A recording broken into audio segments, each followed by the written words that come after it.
precautionary principle, and how it can be transformed into an approach that is handled in the workplace is important. And then our practical experience is that the understanding of what nanomaterials are and why they are important is extremely limited. We have many information campaigns and training campaigns happening about nanomaterials. And if you go nowadays into companies, it is almost zero what people have learned. So it is a very, I have to continue to, we have to train and to explain why nano is important. But if I'm not having a major supply, what the manufacturers, how they inform downstream users is extremely limited. Safety data sheets are not really telling the right things about most of them. Most don't have no information about it. And training and information campaigns are highly needed. And then my last sheet is to thank you for your attention. And I hope it was understandable. I hate this type of Skype presentation because I can have a real feeling with the audience. But I thought it was a little bit understandable.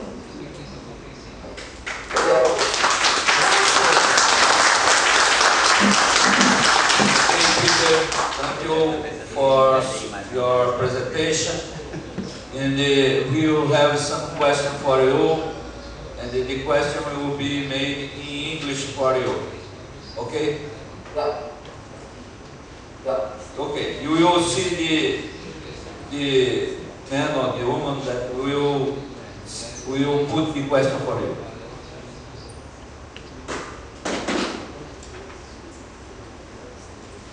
Okay? Okay? Who would put the question? Okay? Okay? Steve, you have to speak here. Sitting here, Peter will see you and you make the question.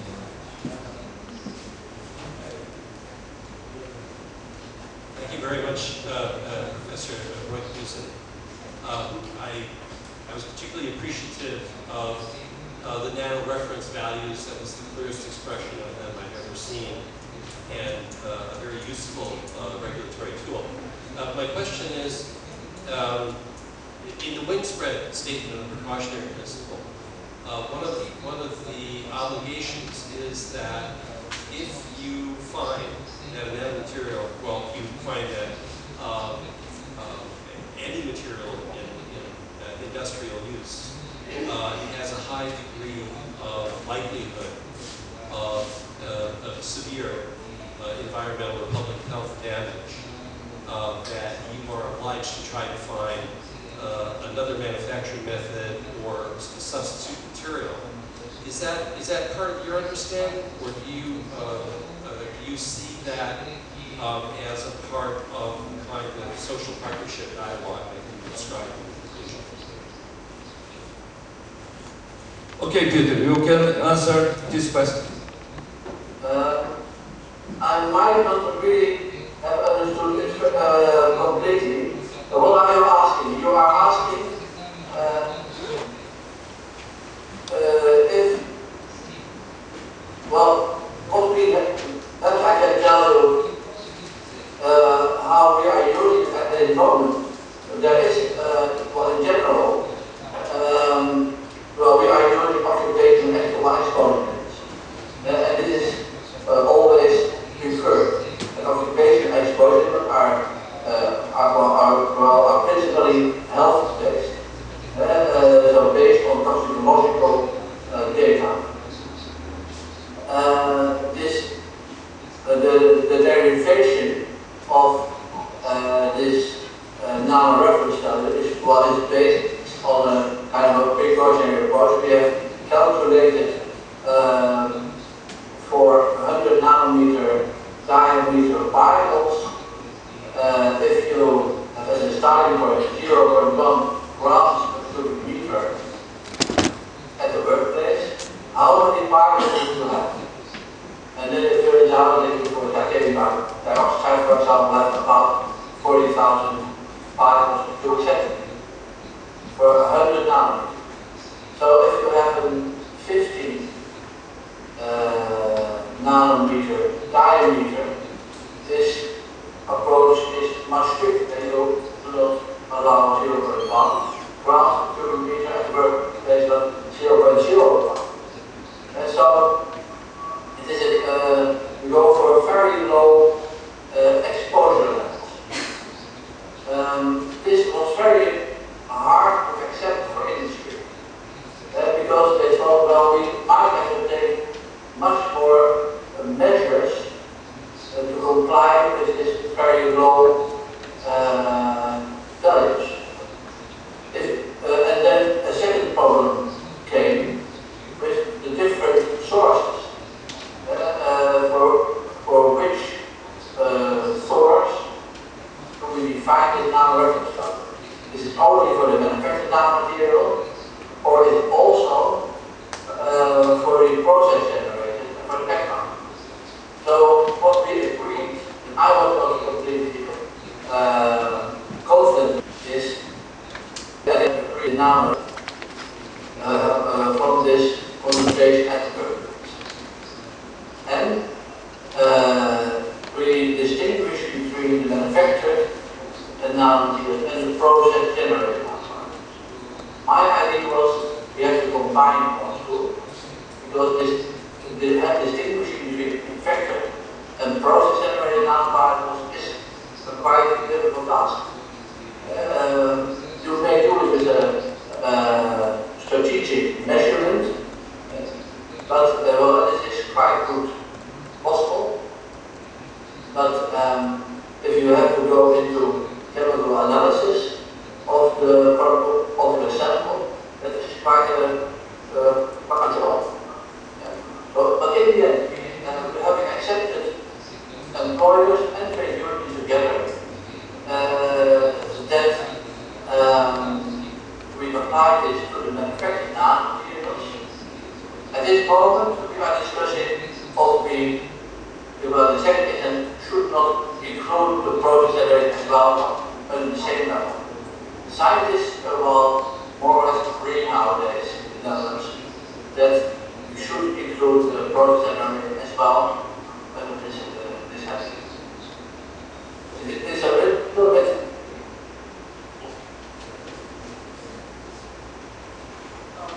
Is it okay? We have another question.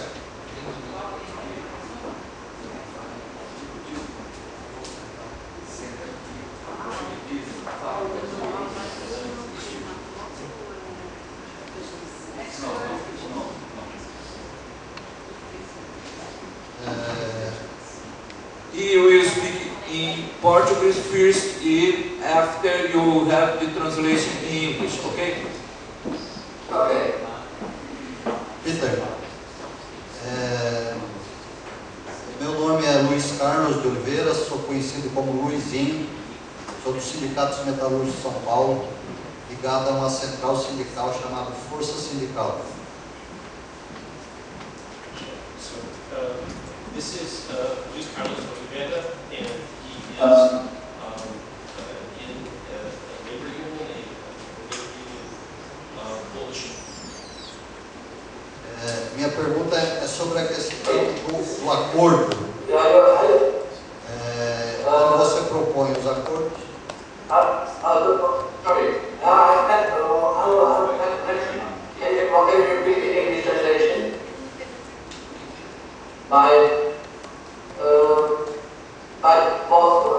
This stopped, I think. There is some problem.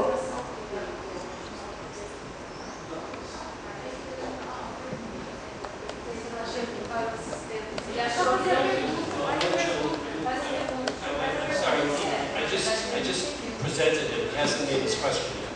He's going to ask the question now. Okay. In English. Minha pergunta é em relação aos acordos. Então, o que seria importante levar em consideração para realizar um acordo sobre esse tema? E como obter as informações ao mesmo nível, para que a gente pudesse realmente fechar um acordo com a mesma igualdade, com o mesmo conhecimento? So the question concerns the negotiation with the entrepreneurs. How does the labor union acquire the data necessary to negotiate from a position of equality with the employers? Well, this negotiating is being done, well, about it in our reference study, is done in our social economic council. And I myself advisor of the trade unions. So I advise them on these issues. We have trained some of the trade unionists in quite a large project. The project was from 2006 until 2009. It's called Nano CAG. You can find it on the internet, www.nanotalk.eu. And this is very trained trade unions and the environmental movement in all the ins and outs of nanotechnology and nanomaterials. Then later on we have different other training projects with our trade unions. So on really specific issues I'm advising them, I'm advising them. In the negotiations, I take part myself as well on behalf of the Okay, the last question is from our colleague Sonia Dalcomune. Well, the camera has fallen down. I hear you. Good morning. Good morning, Dr. Houston. Thank you very much for your comprehensive and useful speech. I would like to know how is the regulatory framework on this issue in the Netherlands nowadays, and comparing it to the one prevailing 10 years ago, what is different, and in your opinion as well, what can be expected in the 10 years to come? Could you understand my question? Yes, I am very much clear. What is the regulatory framework in Netherlands? How was it 5 years ago and what is expected over 10 years? And I think it is regarding nanomaterials. Now I look at my picture. It is not good. Well, as you know, nano is quite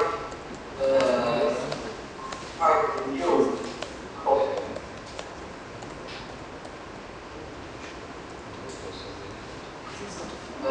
It's not yet our legislation.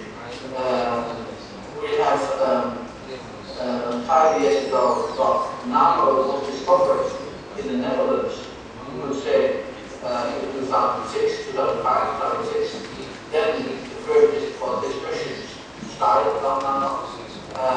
We have not adopted our legislation. The idea is that you have 2 types of euro. You have REACH, of course, which has been introduced at the beginning of the 2000, and we have the frame directive and the chemical agents directive. The chemical agents directive gives general frame of the obligations of the employer and obligations of the worker.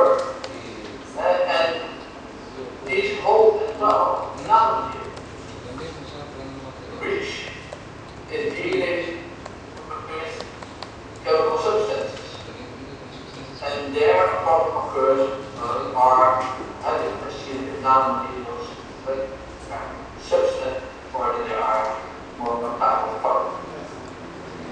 So, at this moment, in the Netherlands, there is not less legislation. It is still the same existing framework. There are restrictions made on how to behave. We call it soft law, soft regulation. Royal Unions agreed to promote the topic of nanomaterials in this precautionary way. So the use of the nanoreference values is accepted. For the moment, 5 are ministers on the law, but it is strongly advised, which means it will also do measurements. If you are really working with nanomaterials, and I can say that the amount of measurements done at the workplace is very minimal. So our labor inspector, they adopted this approach of this precautionary approach, no data, no exposure. Now,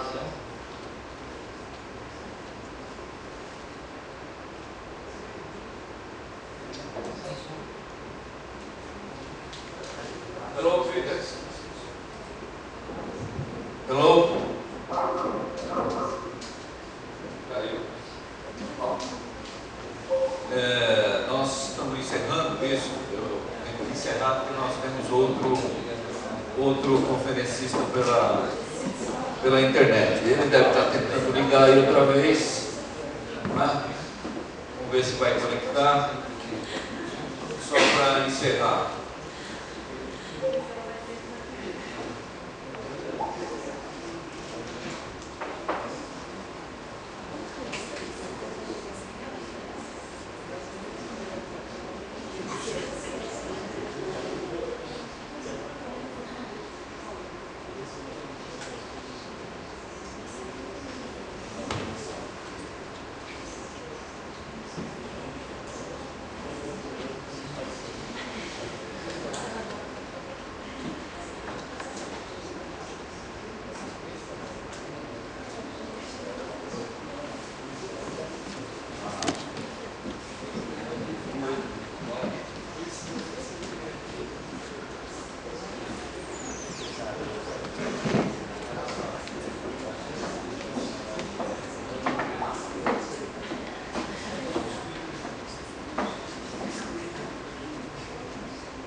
Hello.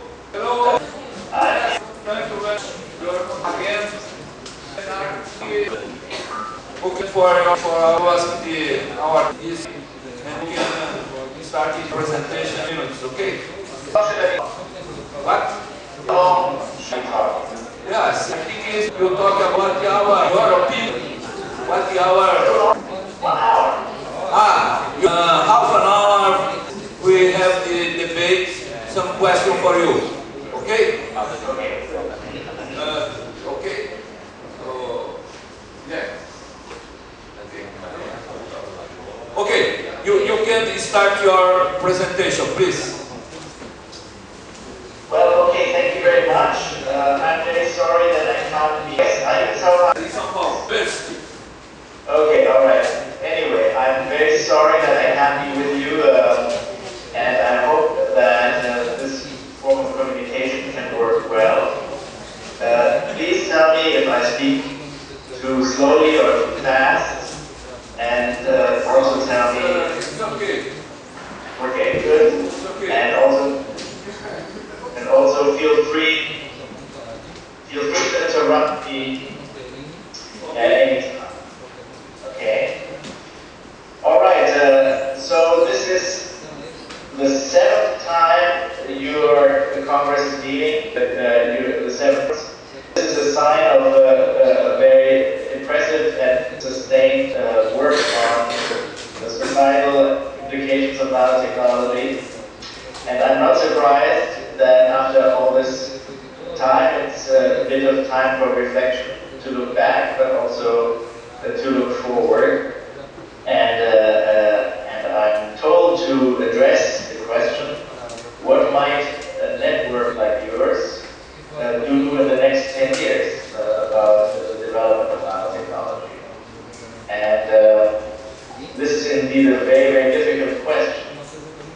Difficult for various reasons. For me it is difficult because I'm not a trend watcher, I'm not in the field of technology assessment in the sense of someone trying to anticipate trends. And I don't believe that we should be too light. I think we should not be honest to us by nanotechnology. So I really try to focus that on our to kind of come up with plans for the next 10 years. To look back a little bit and then forward suggestions, in fact 4 or 5 different suggestions about where the activities of a network like yours might focus. All right. What has changed in the last 10 years? How are we in a different situation now than perhaps when you began your work many years ago? When nanotechnology started, that is, I think, the first started, it was entirely technology-driven and not at all demand-driven. Actually, one of the really interesting features about nanotechnology, if you look at Europe and the United States, and especially the United States Nanotechnology Initiative, one of the most interesting features about nanotechnologies was that it was totally unlike any ambitious technological project, like, let's say, to put a man on the moon, or to engage in a war against cancer. Those were issues of interest, and they would attract public funding. Technology will have called change the ways of manufacturing, all sectors from medicine, materials, and so on. So there was no specific purpose associated with nanotechnology, but people were talking about it in terms of power, and general power or capacity that people acquiring were developing. So this was a very kind of strange phenomenon, and something that made not more today, but it also made a big challenge. We were responding to nanotechnology to say. So how do we translate these great promises of transformation into specific applications, into specific industrial and technological developments that we can address, that we can engage with, that we can criticize, and so forth. So this is one thing. So one feature about nanotechnology when it started, that it was this all-purpose technology, that it had no specific aim or goal, that it was entirely technology-driven and not at all problem-driven or demand-driven. And the other feature about nanotechnology, and this goes along with the first, the second feature about nanotechnology originally was that it was extremely difficult to define, to say what it was, but it was very easy, in some sense, to say that it had a great future. So this is actually not the point that I came up with. Daniel Kaiser from Basel has made this point in his dissertation, and he shows that the definitions of nanotechnology about what it does now were always extremely abstract. So we said something very general about length scales, or we said something about exploring the discontinuities that happen when we move down to the nanoscale and explore new properties. These were extremely abstract definitions of what it is. But as soon as we start imagining the future, there are always that can be told about the bloodstream, or stories about maybe human enhancement, or stories about miraculous materials of various kinds, of machines that manufacture things automatically, and so on. So, in some sense, when it began, nanotechnology only had a future, nothing else. There was nothing really to say about it now. It was always just the other thing that was still to come. And in fact, even when people talked about the accomplishments of nanotechnology, materials research, for example, or in medical devices, they would always say, well, this is what we can do now, but this is nothing yet. What we can do now is really nothing yet. The important stuff is yet to come. It's always the other thing that's in the future. That was the real nanotechnology. So this is how nanotechnology started, when we started talking about it. So it started as this very big drive, a technology-driven enterprise, to produce new capacities, to effect things in the future. And we didn't know what it would do, but we had a sense that we had what we saw right now here was not very much, but we had this immense imagination, this imaginative orientation towards the future. And I think this is how it started, but this is not really true today, today's situation anymore. That is how I believe the situation has really changed, and you might say normalized in the course of time. First of all, I think one way in which this situation has changed is that we really don't look anymore, and this might have economic reasons and environmental reasons, we don't look anymore just very broadly for technology to surprise us, show us what we can do. And any innovation is good. But what we really are looking for now is, again, problems to, we're looking towards our problems and to solutions for very specific problems. And of course, very, very domineering right now, aside from issues of medicine, which are always there, are questions of energy, climate change. So everything that also comes with the label of sustainability, and that is now also labeled, especially in Europe, as questions of responsible innovation. So we have this somewhat more problem-oriented approach. We're now looking towards nanotechnology with a much more concrete expectation. We're asking, what can we do to help with the energy issues, with the issues of sustainable development, and with climate change. So that's one way in which it has changed. And so we're not so much looking in a very general and unspecific way into the future. We are now looking at problems and proposed solutions. And I think that's basically good, but it also implies that we are now placing back nanotechnology into very specific technological developments that are associated with sectors of industry or sectors of research. So we're looking at nanotechnology as part of the development of energy technologies, or as part of the efforts to remediate climate change and so on. So nanotechnology becomes less visible. It's now part of larger technological trends in specific problem areas.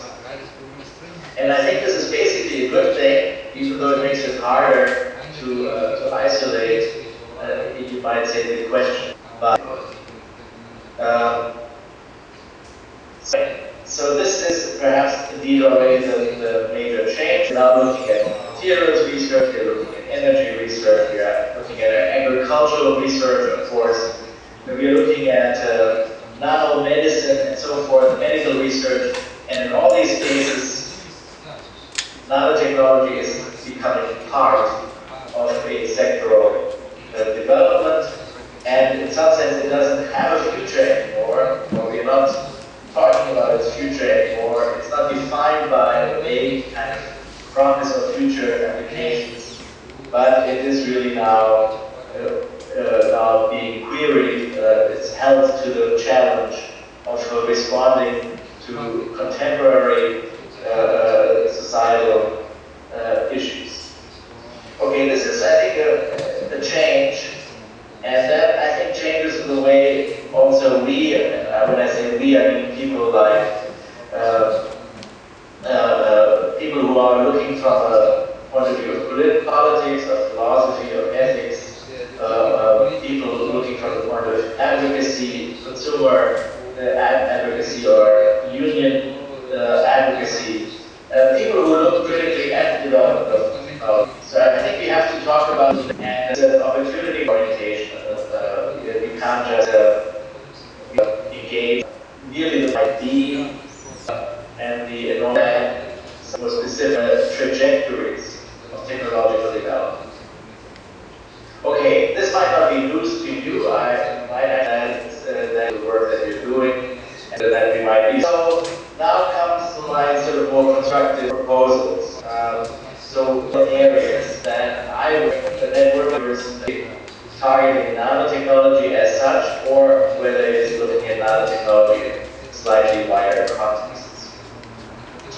So the first point that I would like to make concerns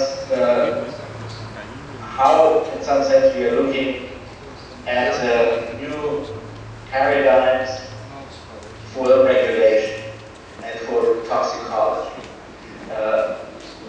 Now, this is the one issue that has become very pronounced in the research of nanotechnology. One issue that has really opened new avenues for discussion, namely the whole area of toxicology of nanoparticles, for example, including, I would say, the whole discussion about nanosilver and antibacterial properties, as they might really have the environmental effects. And this includes the toxicological issues, include workplace issues, they consumer issues, and they've been, they don't affect agricultural issues directly, I would argue, but they have been articulated also in the context especially of cosmetics. And with cosmetics already we are dealing with that sort of proximity to the human body, to the question of what we ingest, what we allow into our bodies, such that here too I think there is a possibility to make a transfer to questions of agriculture. So what is the issue that came about with nanotoxicology? In my observation after 10 years of working on this issue is a very strange kind of, you might say, a strange,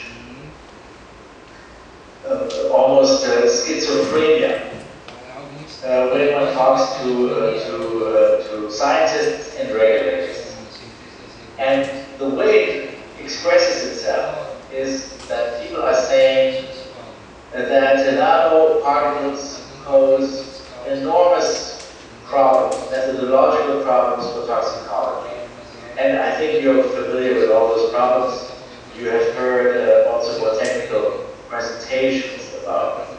So these are long lists of problems that need to be solved before one could reliably produce any kind of, let's say, safety for exposure, kind of class of nanoparticles. And the reason we don't even know how to form a class of nanoparticles. We don't know how to create conditions of comparability. Often even issues of characterization are very difficult. The idea that even at the nanoscale and also contextual is this kind of you might say almost one nanoparticle at a time, and this is intimidating and extremely challenging to the professional community. So we hear about this enormous difficulty of toxicological research, but at the same time, we also hear this presented often as, well, this has to be done. After all, we need to have regulations, we need to have our normal institutional mechanisms working to protect us from overexposure. And to my mind, again, this sounds almost schizophrenic. And of course, there are other voices in the discussion who point this out. So it is almost schizophrenic because I think from the warnings about the technical difficulties and about the enormous timelines that are associated with toxicological research. One lesson to draw from that is, I believe, that our normal regulatory mechanisms will never be satisfied with the proper information from toxicological data. So the normal mechanisms where one wants to maybe establish thresholds for exposure, those normal mechanisms have a kind of demand for knowledge that cannot be hacked. The message is that this kind of knowledge will simply not be available, at least not any time within a reasonable time frame. Now, interestingly enough, of course, as we make these discoveries, we find that this is true for engineered nanoparticles. Here one might say, well, you know, if it's so difficult, so maybe we just should not do it. We should not engineer these nanoparticles. But actually, one of the lessons from all of this is that, well, that it might actually apply to a lot of other chemicals that are already on the market, if one looks closely enough. And then it also might apply to natural nanoparticles, or things like welders' fumes. So things, nanoparticles that are produced in the industrial process without being engineered in a deliberate way. So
term vigilance. So we're trying to be vigilant. In other words, we have to pay close attention and work as closely as products are fair in place or in the production place and so forth. So since we can't have the information that gives us a pre-market threshold and a kind of certainty ahead of time about safety or non-safety, what instead is a very closely linked way of observing in real time how the material works problems. Real time experimentation in the realm of society, sometimes it's called collective experimentations or experimentation, real world experimentation, experimentation that takes place in the marketplace, in societies. And this is the kind of experimentation where the consumers and the producers are at the same time observers of the experiment, but also the guinea pigs in the experiment, and actually to some extent the people who initiate the experiment by purchasing the product or by manufacturing the product. So this is the kind of new experimental mode of society, and I think we are learning to understand this experimental mode, and we are trying to develop mechanisms for observing this experiment. Because if you call it an experiment, it only is an experiment if there is some kind of systematic way to learn from it. And this is, I think, of course, where most work still needs to be done, where groups like yours can both develop models for this, but also can develop practice that contributes.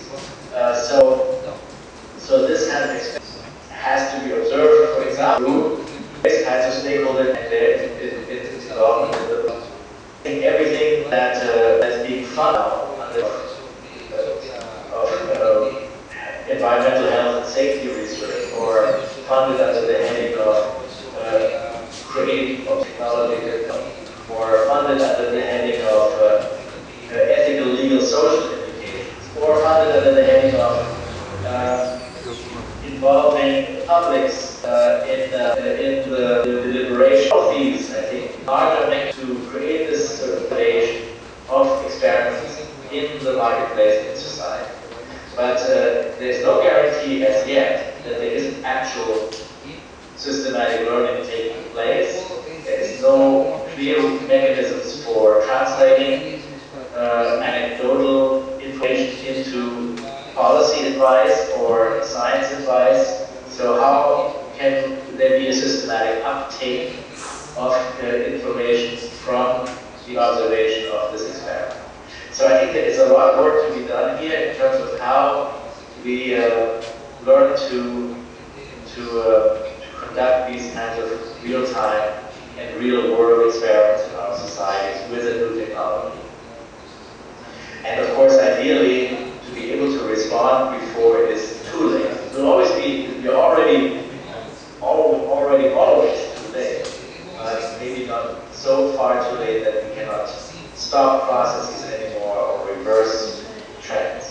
So this is one, I think, major challenge. I think any kind of social science-oriented, but also activism-oriented group can make a kind of dual contribution here again in terms of developing models and at the same time of giving a standard of practice, creating best practice itself.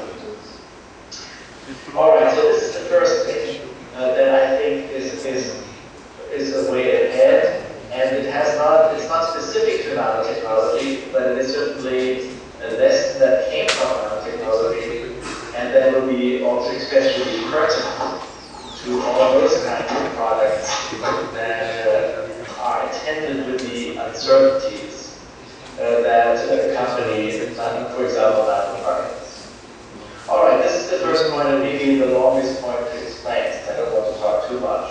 The second point of future-oriented work is only an affirmation, I believe, of what you've been doing already. I will not actually say anything more about this, but I think it is still extremely important in our discussions of the emerging technologies to shift the focus from the purely consumer perspective to the perspective of the still under investigated. There's not enough attention paid to the hazards and exposures, and actually also the social issues, the questions of stability, also of workforce stability, and so forth. And none of these are investigated. There's a lot of work about toxicology and the supposed health risks of nanotechnology, but there is very, very little work to scrutinize economic risks or to scrutinize the promises, for example, that new technologies will boost employment and that they will create new work. All of that, I think, is highly questionable and needs to be looked at very closely. So the general shift from the consumer to the producer and the manufacturing context and so on, I think is still, there's still a lot of work to be done. Okay, the next issue that I would recommend for deliberation, the third issue, is now to take up certain questions, certain terms that are the terms of the debate and that seem to be a generally accepted term for what it means. Sustainability and sustainable development and responsible innovation. Both these terms are very central terms. All stakeholders are invited to subscribe to them. So politics and industry and consumer groups and citizens and journalists, everyone embraces these notions. They speak about something that is good, right? Sustainability is good, responsible innovation is good, but what does it actually mean? And what are the norms that are described in sustainability? What are the boundaries? What is included, what is excluded when we talk about sustainable development?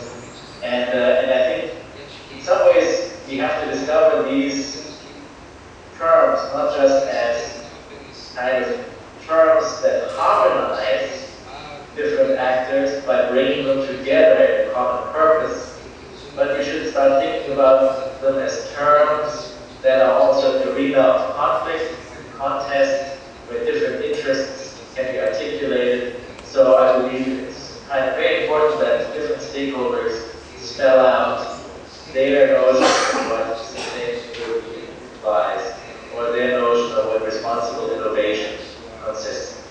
So again, this is no news to you, I'm sure, but I think it is one important function for sure that network like yours can fulfill. All right.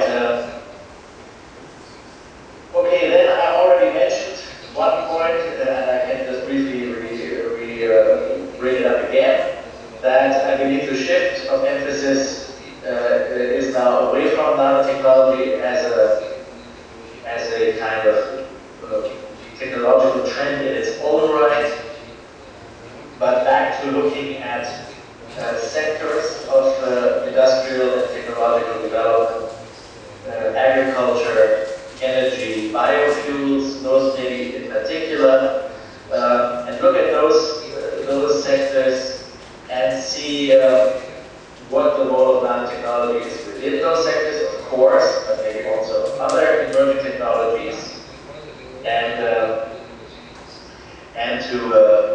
to study, in some sense, the technology push in these sectors from the point of view of an analysis of larger scientific, technological, economic trends within them. I think this is very obvious for the case of nanomedicine, and people have tried to work in this direction of saying, well, nanomedicine, that's clearly not some new kind of medicine. I mean, that's, of course, you can try to look at it that way and say, okay, what's new about it, and how exciting is nanomedicine, and what are the dangers and risks and the opportunities. But it's much more obvious, I think, to say, well, you know, look at medicine the last 150 years, how it has become increasingly dominated by science technology, how there's a certain trend towards a biomedical foundation of medical research. And clearly now medicine is the next step in that trend. I think we have to understand it as that. And we have to see how it, for example, widens the gap between biomedical research and the clinical practice, and things like that, issues of translation and so on. So this seems fairly obvious in the case of nanomedicine, but I think we might be able to tell very similar stories about agriculture and energy and so on, where we might say, how is science and technology promoting a certain kind of economic and industrial agenda, and look at most recent developments in synthetic biology, nanomedicine as part of that. And at that point, as I kind of draw attention to the importance of looking in some sense at technology in the sectoral context, in the context where we expect problem solutions, I want to give a last kind of word of a kind of sobering reflection, because especially in the area of energy, and I think this is probably true in Brazil as much as it is in the United States, but also now in Europe.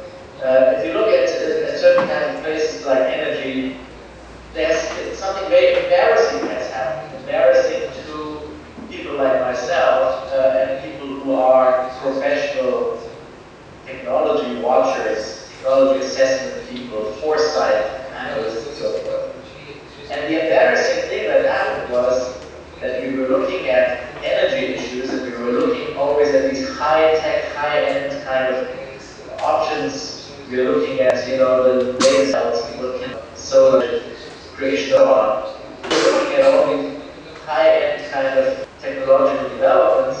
Something came, and we know it under the name, which became a very widely used technique to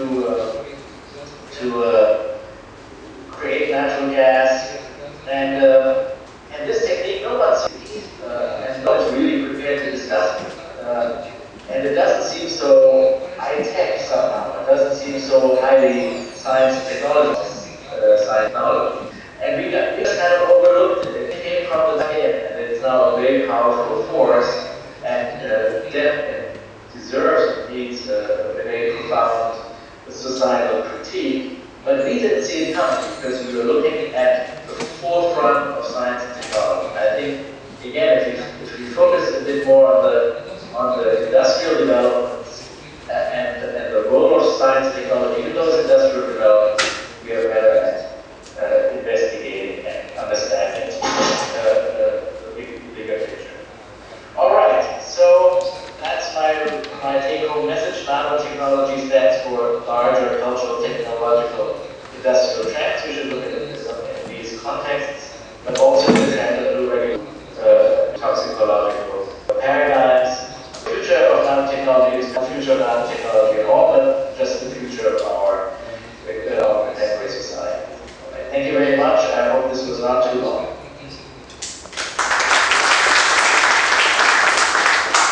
Okay, Alfred, thank you so much for your conference. And now he will have some question for you. The guy that will make the question, or the woman will sit in here, and we will have the question. Okay? A moment. The first question is from our friend Kenneth Gold from USA.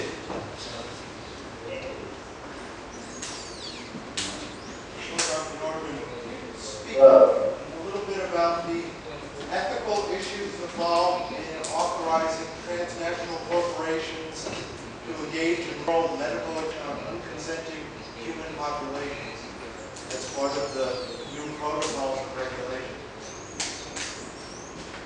All right, this is a big challenge, but I think you provided already the answer in some sense in your own question. I mean, you're describing something that is by the description, I would say, unethical. As you know, I didn't speak to you primarily as an ethicist, in part because I'm not. I'm a philosopher of science and so forth, philosopher of technology. But I don't think it takes a very sophisticated and certainly no expert to talk about the issue you raised. And I think ultimately what they talk about raises questions about policies, questions of autonomy, of self-determination, of fairness, of voice in the political process, and I think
Bom, como vocês viram aí, tem um problema de conexão, né? Bora.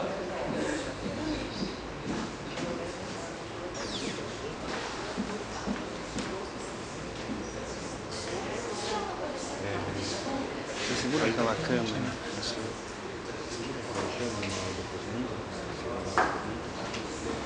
procura um lugar para ver os nomes aqui.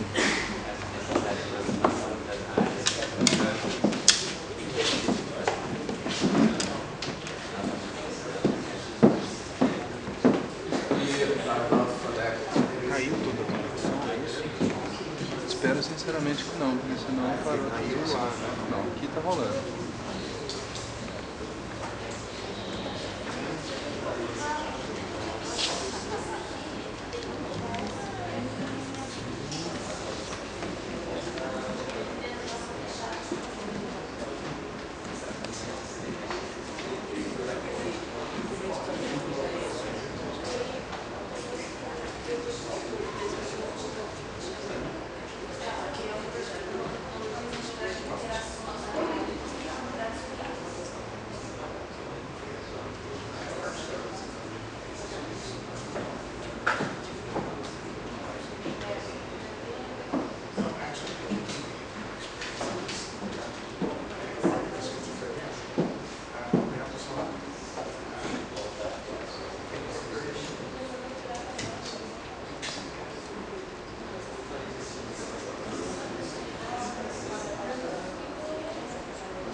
okay.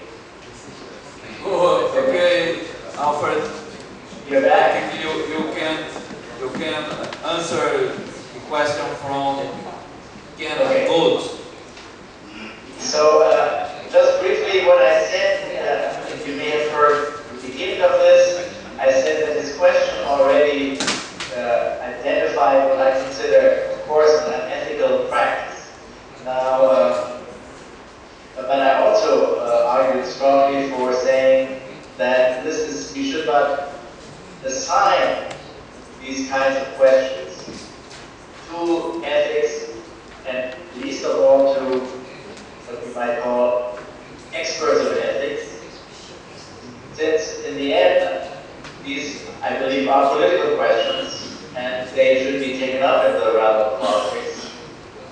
resolutions about autonomy, self-determination, political voice, justice, respect, and so forth. I mean, this is partly an answer because I'm not an ethicist myself anyway, so I'm not very good at giving you ethical principles here. But it is also a political conviction, namely that ethics is sometimes used as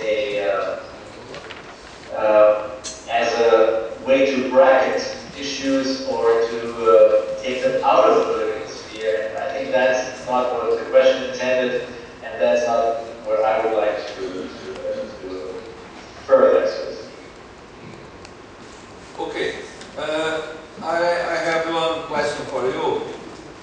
I think you believe that next 10 years you will have only incremental nanotechnology, not revolutionary nanotechnology. Is Yes, but I mean, I can't.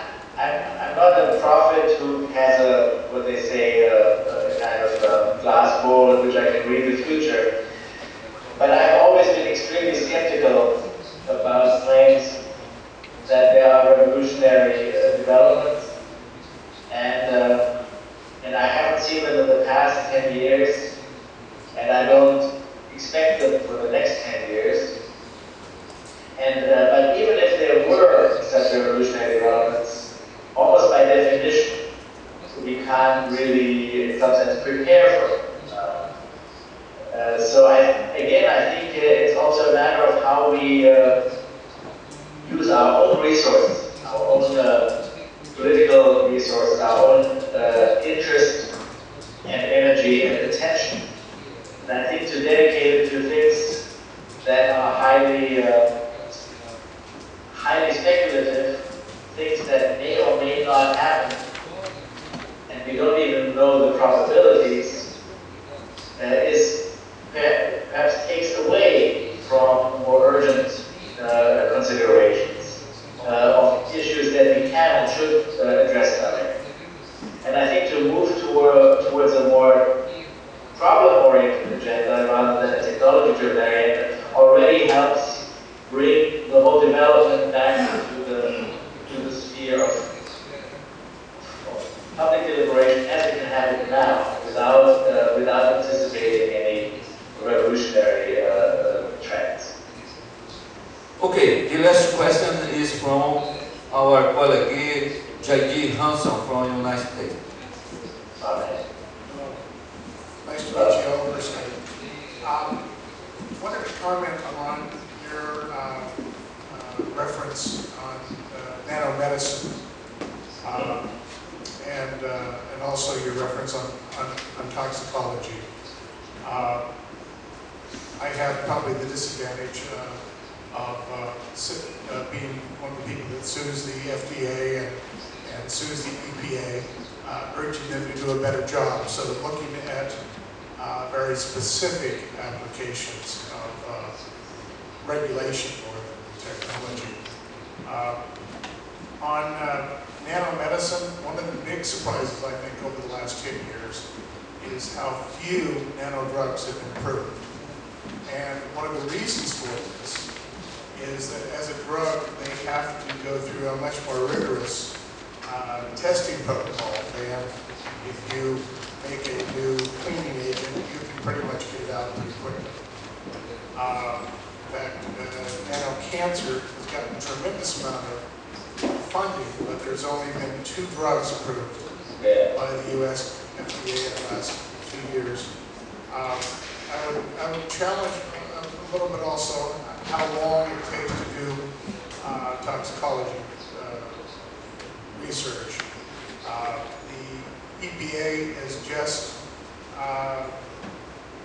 tried to, it's the process of conditional registration of 3 nanosilver pesticides from 2 companies. What's interesting is those applications came in 4 years ago. The EPA and the conditional registration is saying, we'll give you 4 more years to do the toxicology work. And our comments to the EPA is, Why didn't you tell them to do the toxicology work in the last 4 years? Then you could have had a complete data set, and you don't have the product on the market before the data set. So we'll probably sue the Natural Resources Defense Council has sued on another one of those for just EPA not doing its homework. That's not, but Okay. why? I'm raising the question. Why do you think companies can't do decent toxicology on this? I'm going to talk later in arguing that they can't, but I'm interested why you think they can't. Okay, now, I think there is a distinction we should make perhaps, and I'm taking your last comments first. Actually, part of my argument about such as new toxicological and regulatory paradigms involves, I didn't say that today, involves saying that one needs to shift from product safety considerations, sorry, that's the other way around, from the investigation of what you might call chemical substances, which was always sort of the paradigm, to look at nanoparticles as if they were just another chemical material, and we are trying to kind of figure out for the material as such, as a kind of building component, what the safety issues are, what the thresholds might be, and so on. And I would actually argue that, and this was always very much by just looking at the general chemical and toxicological properties of the material itself. And I would actually argue that we are better served, and this seems to be in line with what you're saying, better served by looking at the material in the context of a specific product. So neither do individual toxicology and individual nanoparticles, I mean that's a possibility, almost absurd, nor try to do a kind of bulk assessment of chemicals along the line of chemical regulation, chemicals regulation, but rather do products regulation, where you see how a product performs, what kind of health risks it might pose. Which of course actually already takes us much closer to the market and this experimental situation that I'm talking about. And in some cases it might be done before a product comes to market.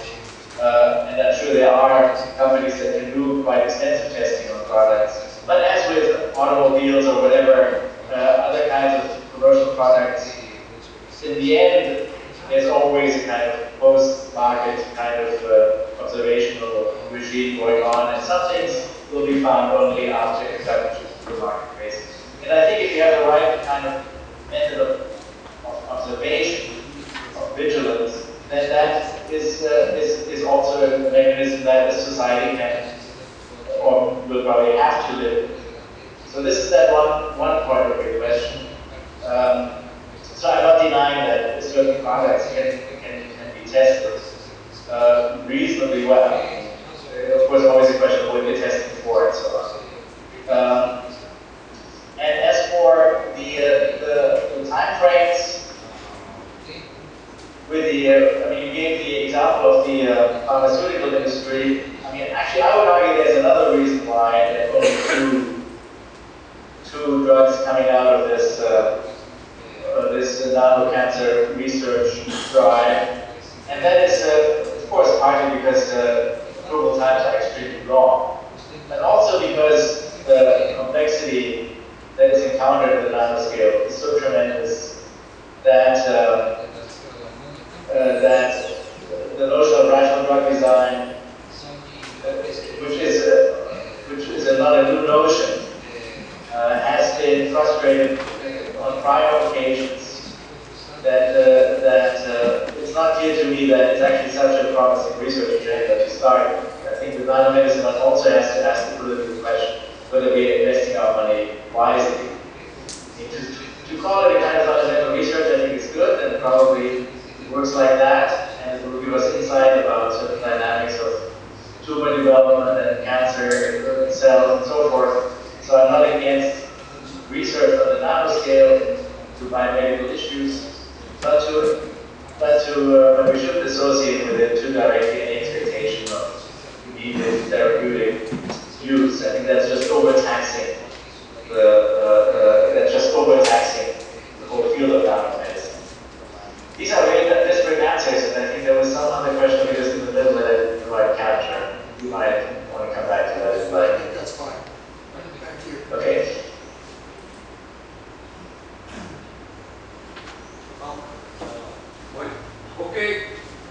Okay.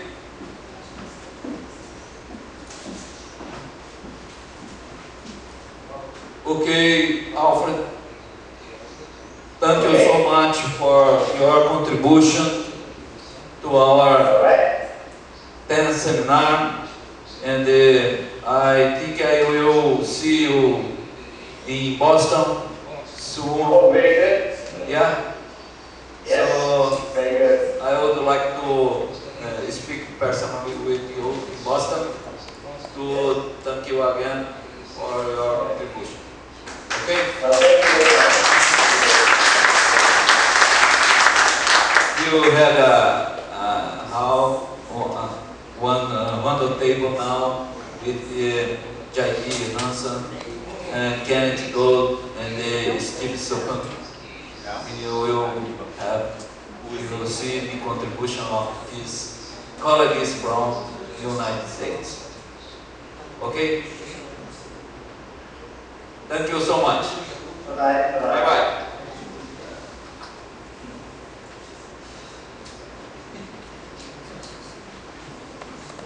So, can Steve, J.D., and you can put the PowerPoint.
Os três colegas aqui.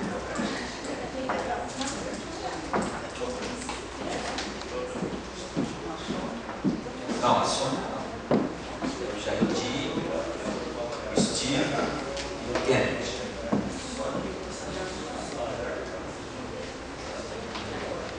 Ok.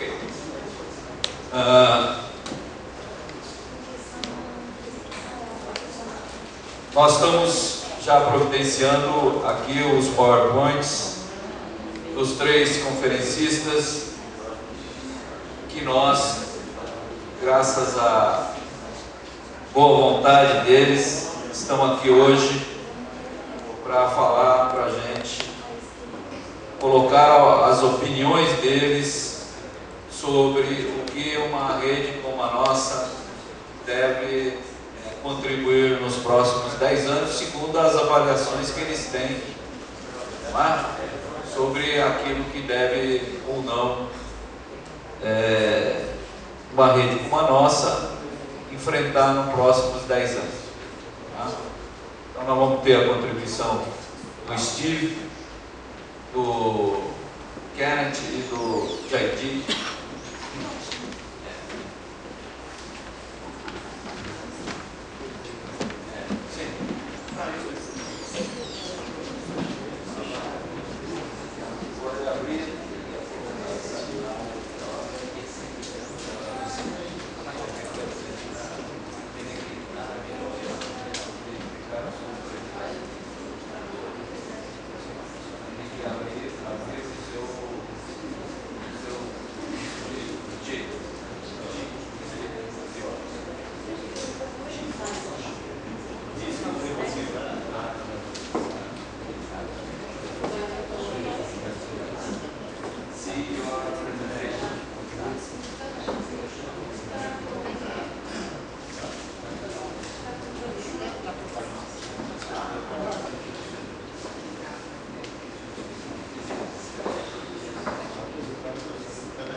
Alô?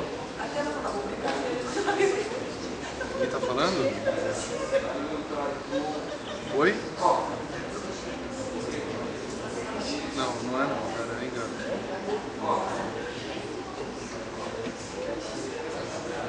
Oi?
Who will start? Ken.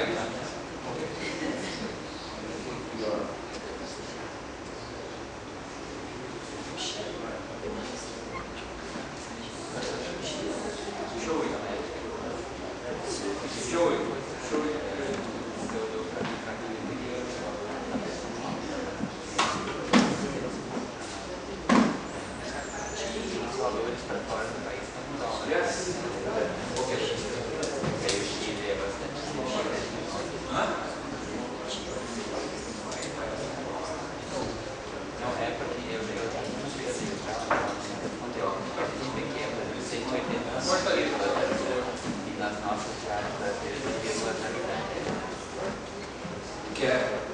Ordena aqui? Ok. Opa, Eu chamo. um segundo, deixa eu fazer isso aqui então. Ok.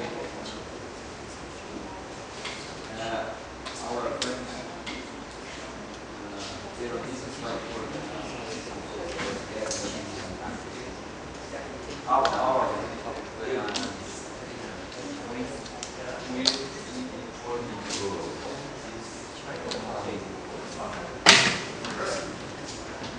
Lembra de São Paulo, ano passado, a gente falou sobre isso aqui mesmo, cara. Sobre essa coisa. Travou ele? yes. Start in the camera. Esse é o meu? Peraí. É o que tá aí, fechadinho. Isso. Tem que formatar.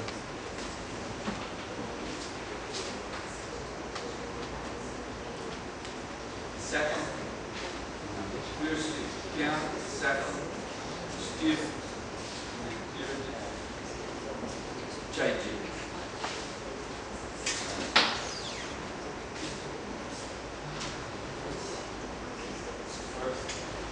First, Kenneth Gold. Second, Steve Super. Third, Jaiji Han.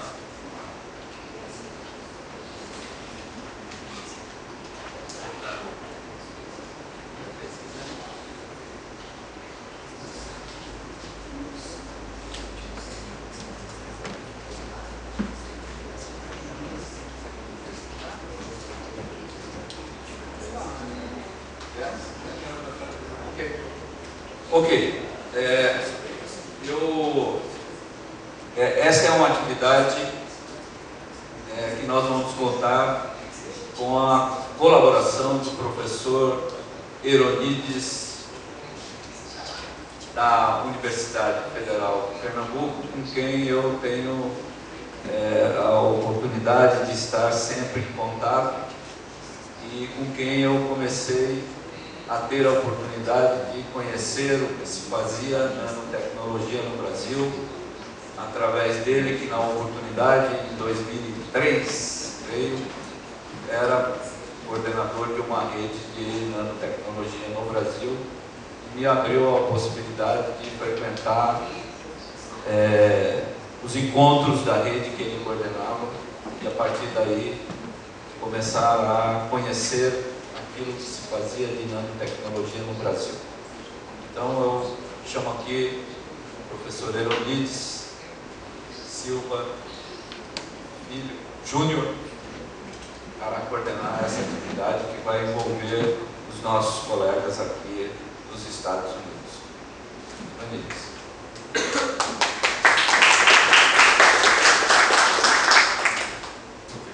Thank you for the presentation. Just for everyone to know me a little bit. I've been working for the past 30 years with nanoscience and technology. I met Paul about 10 years ago. And I would say that I myself am a physics professor, engineer, and related stuff. I'm an interface man, so that's why I'm here also. Anyway, I would say that also I'm a hardcore scientist. But I'd like to provide you guys a starting point, just to remember that from the scientific point of view, many people believe, or many people stand with the idea that nowadays we are passing through the fifth industrial revolution. That's the nanotechnology revolution. And from the physics point of view, these industrial revolutions, they don't happen in a continuous ways. Nanotechnology doesn't happen continuously. It starts to appear suddenly. It's like a quantum step. And that happens over the other ones in the past. But after the computer revolution in the 50s, we have now nanotechnology, and today we are going to be some people talking about the past, the present, and the future.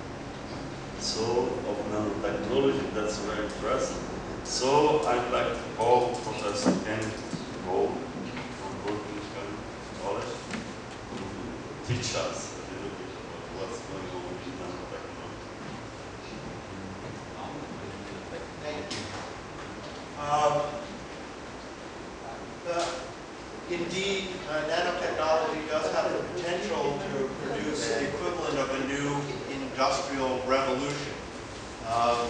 Changes equivalent to those that were associated with the chemical and electrical industrial revolutions, which still, at this point in human history, comprise the basis of our global civilization. That is, our civilization is one based on chemical and electrical industries from those earlier technological revolutions. If we look at the last 10, 20 years of nanotechnology innovation, it's an opportunity for us to assess how science is produced, how it is unleashed, and what potential it has for generating economic, social, cultural, and environmental changes. I'm an environmental sociologist. So what I do is I study the interface of two poorly understood complex systems. And these are the two poorly understood complex systems.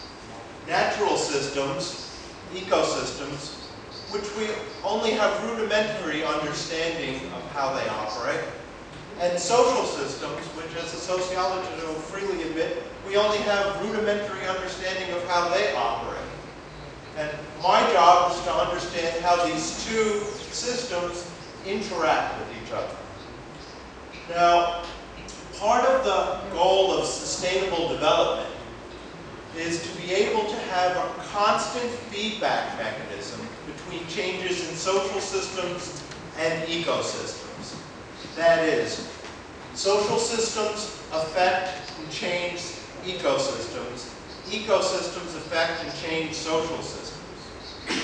In order for social systems to respond to the changes that they generate in ecosystems, and make appropriate adjustments, we have to be able to read the changes in the ecosystem. And in order to be able to read those changes in the ecosystem, we need good environmental science. That is, in order to maintain the feedback loop that's absolutely essential for sustainable development, we have to have good natural science understanding of social changes that generate ecosystem changes. Our scientific knowledge is what will allow us to know when we are on the path to sustainability and when we are off the path to sustainability. Our problem is that we have very poor environmental science. We don't put a lot of effort into this. Institutionally, our political economy is organized in such a way that we do not generate enough and good enough natural science understanding of changes in ecosystems to know when we are on and off the path to sustainability. Next slide. Let me talk a little bit about the model of the political economy and how it relates to the ecosystem. This is a model we call the treadmill of production to explain how the political economy relates to the ecosystem. First, private capital, the primary engine of social change on Earth today. Private capital seeks profits. The goal of corporations is return to shareholders. How does it seek profits? One of the key ways it seeks profits is, next slide, it replaces labor with technology. That is a primary goal of technological innovation on this planet, is to replace labor with technology. Next slide. It mainly does this by replacing labor with energy and chemical use. What does this tell us? It tells us that the logic of the firm moves us towards increasing energy intensivity, which is what we've seen over the last 200 years, increasing use of chemicals, and decreasing utilization of labor, especially skilled labor. Well, what does that do? It means that our technological innovation trajectory is aimed at reducing labor demand, putting people out of work. It does that very effectively. That's a problem. Next slide.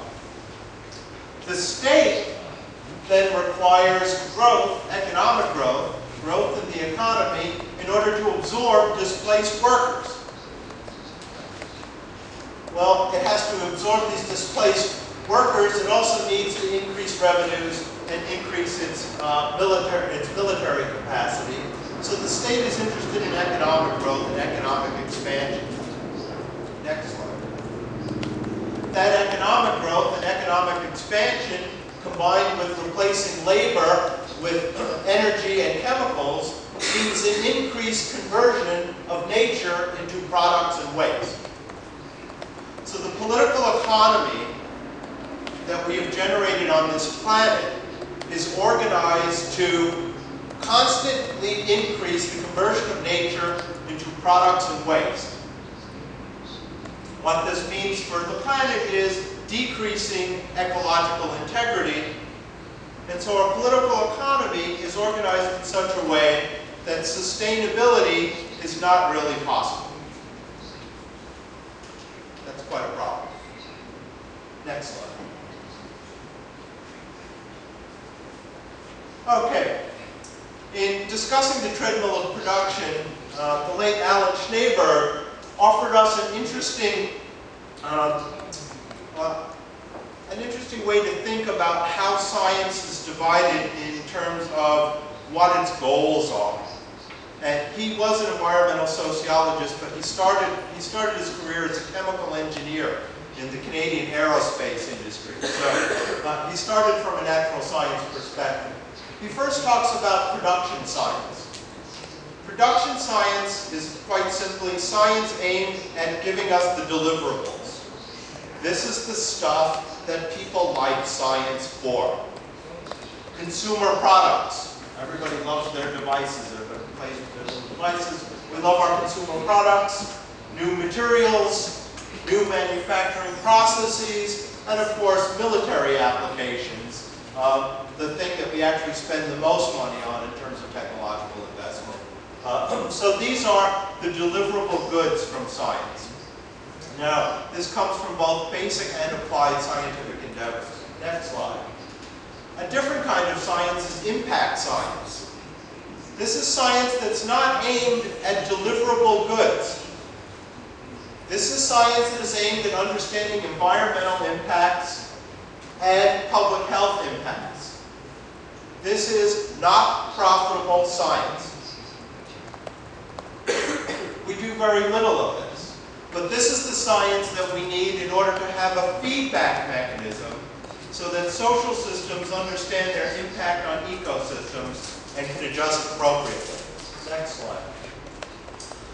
Let's talk about the institutional embeddedness of our scientific enterprise. That is, we can't understand what science is or what it does without understanding how science is organized in our society.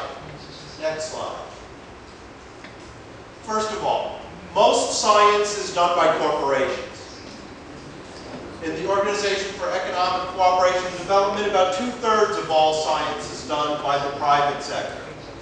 In the United States, it's even a larger share. Most scientists work for private capital. They work for corporations. Most scientific facilities are owned and operated by private capital. So to understand what the bulk of science is aimed at, we have to understand what the institution that owns and operates the bulk of the scientific enterprise is aimed at. And it's aimed at profits. It's aimed at delivering returns to shareholders. That's their only goal. If they make the world a better place, great. If they make the world a worse place, fine. That doesn't matter. They are amoral institutions. They have only one imperative, and that is to return profits to shareholders. Okay. Now, if you think about the logic of the firm is a terrible place to do impact science. Corporations do almost exclusively production science. The logic of the firm incentivizes production science. Impact science is actually a threat to the logic of the firm. Finding that there are negative environmental or health impacts from products, processes, and materials is damaging to profitability. So there is a disincentive to do impact science. When firms do some of their own impact science, in those cases that they do that, the logic of the firm incentivizes type 1 errors. And it disincentivizes type 2 errors. That is, if you are a scientist employed by a corporation and you think you have found a negative environmental or health impact from a product or a process, right? To say that you have found that is the type 2 error, to say that, well, I'm going to err on the side of caution and say that this is in fact a negative impact, that is bad for you. It's bad for you personally because it threatens your long-term employment. You have threatened the interest of the firm. It is much better for you to make a type 1 error. I didn't find any negative outcome. That is very problematic, which is why we cannot trust corporations to do impact science. You cannot trust the private sector to do the health and safety science that is necessary for us to assess the sustainability of any process. Okay, next slide. Government nano. Okay, the government, what's interesting about nanotechnology is like nuclear technology, initial scientific research and most of the investment in R&D was from the public sector. which has meant that we had an excellent opportunity in the last 10 years to do more impact science than we would normally expect. After all, coming out of the private sector, you don't expect much impact science. But the public sector can do the impact science. It has a different logic. However, there are multiple logics in the state. The state has a legitimation function. Right? So the state is the guarantor of our health and environmental safety. That's the institution we look to for that. However, the state also has a economic growth, and a military expansion function. And very often states will prioritize their economic growth and military expansion function over their legitimation function unless the public demands that they focus on environmental health and safety. In the case of nanotechnology, there's been very little public awareness, very little public demand, and so the last 10 years of public investment in nanotechnology produced very little in the way of impact science. It's the lost opportunity of the last 10 years. Next slide. If we look at the global public investment in nanotechnology, you can see that a handful of countries have really led this effort. The EU, which is really led by Germany in this case, and especially the German pharmaceutical industry, Russia, the United States, Japan, China, South Korea, Taiwan. The remaining 5% of public investment in 2009 was spread across a wide number of countries, Brazil being one, South Africa being one. So one of the things we can see is this is a field dominated by essentially the global north, with an entrance by China. Next slide. If we look at the U.S. national nanotechnology budget, we can see how some of these dollars have been distributed. Now, this is some selected agencies. You can see a large portion went to the National Science Foundation, which funds all kinds of scientific research, overwhelmingly, and I'll talk about this shortly, dominated by production science and military science. The National Institutes of Health, which is really doing the basic research to underwrite the pharmaceutical industry. The Department of Defense, ironically, the Department of Defense is probably the place for getting the best toxicology, because they are actually researching nano specifically for its lethality, which is not something that the private sector is not doing. Okay. The Department of Energy. Now, if we look at the very small numbers at the bottom in green, these tiny, tiny numbers, which will barely pay rent on office space in Washington, D.C. The Environmental Protection Agency, $17.5 million. The National Institute for Occupational Safety and Health, $10 million. Consumer Product Safety Commission, $2 million. $426 million for defense, $2 million for consumer safety. That about sums it up. What's interesting is that it's widely recognized that the United States is doing the best in terms of dedicating a portion of its funding to environmental health and safety research at about 5%. Next. Okay. Next one. Next. University nano. Now here was our best hope for independent scientific research, where scientists have greater autonomy, can develop their own lines of research. That is, they're not owned and operated necessarily directly by a government agency or a private corporation. Right? So this is probably the place we could expect the best impact science to come from, except that the institutional context of the university has shifted in the last 20 years under neoliberal austerity. What does that mean? It means that the autonomy of the university and university scientists is dramatically reduced. In the United States, the public funding for universities has been reduced quite a bit. Who has stepped into the breach? the private corporations. Private corporations invest in scientific research facilities, they sponsor scientific research, they sponsor labs, and so increasingly university scientists indirectly work for the private sector as well. The more that universities become dependent on private funding, the less they can afford to have scientists doing research that threatens that funding. And the research that threatens that funding is impact science.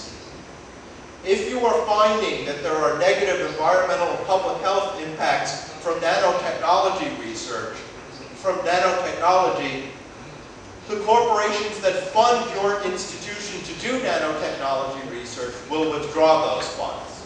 We've seen that in the United States. Sometimes they will simply sue the scientists, sometimes they will sue the institution as well as the scientists, and this has had a chilling effect on the autonomy of university scientists to do impact science. And so we have lost, to a large extent, the institution we could most rely on for non-biased impact science. Next slide. Well, there's NGO nano, NGO science. There's a couple of problems with NGO science. One, they lack funding. They simply don't have the resources to match public investment or private investment in this. You're not going to fund nano impact science on Kickstarter. They also lack social legitimacy. That is, unlike corporate science, NGO science is suspect for bias. Right? And so it lacks the level of social legitimacy that other scientific, other origins of science have. Next. Okay. Some conclusions. Next. In order to get more of the impact science that we need, because we don't have enough impact science now to even begin to regulate nanotechnology. We don't know what the risks are. We can't assess risks. And when we can't assess risks, we simply accept that, well, there's no scientific evidence to prove that there's a problem. Of course there's no scientific evidence to prove that there's a problem. Nobody's funded any scientific research to see if there's a problem. Nobody has done the research to see if there's a problem, and therefore there's no scientific evidence that there's any problem with this. Right? That is an inherent bias. In fact, what that means is that science itself is a biased enterprise. The assumed value neutrality of science ignores the institutional context. It ignores the political economy in which science is embedded. And so, with every round of scientific investment, every year, science moves us further away from sustainability, not closer to it. Because most of the science is production science, which means we know more about how to manipulate the environment and less about what that manipulation is doing to the environment than ever before. So if I could take that to its logical extension, the most protective thing we could do with science right now for the environment is terminate all scientific research of everything completely. End the human scientific enterprise. We're not going to do that. Because every time we invest in science, we invest almost exclusively in production science. And therefore, every year of investment in science is a year of investment in becoming less sustainable. Environmental health and safety of nano must become a public issue. That is, the only way we're going to change the balance of production science, impact science, is if the public demands it. And right now the public is unaware and isn't demanding it. When the public finds out that their children are playing on tire chrome playing fields, artificial turf fields, and that their children are ingesting carbon nanotubes, then they will be concerned. Right? Then they will raise the issue. But if it doesn't become a public issue, there is no hope for increasing investment in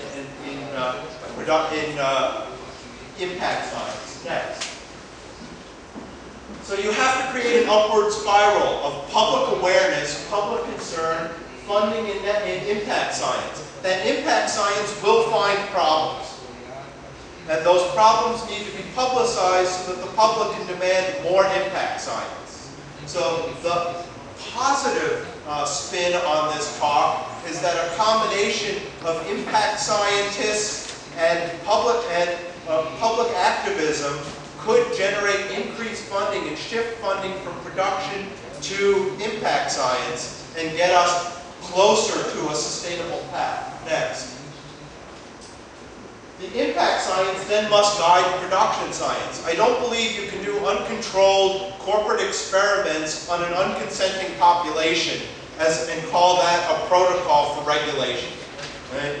You need to understand the health and environmental impacts of what you're doing, and you have to shut down lines of research that are problematic and fund the lines of research that are not problematic. And you need to do that. The earlier you do that, the more likely it is you will have production science that tends to enhance sustainability rather than undermine it. Next slide. That's all it's got? No, there. Good. One more. Okay. So what do we need? We need a research agenda focused on environmental and health impacts of nano, right? What can this seminar be doing over the next 10 years? It has to hammer away at this, right? It has to demand this. It has to assist social movements that are demanding this. It has to make social movements that are not aware of nanotechnology, so that they can be demanding this from their states, from the private sector, raising the concern of consumer groups, of environmental organizations. Next.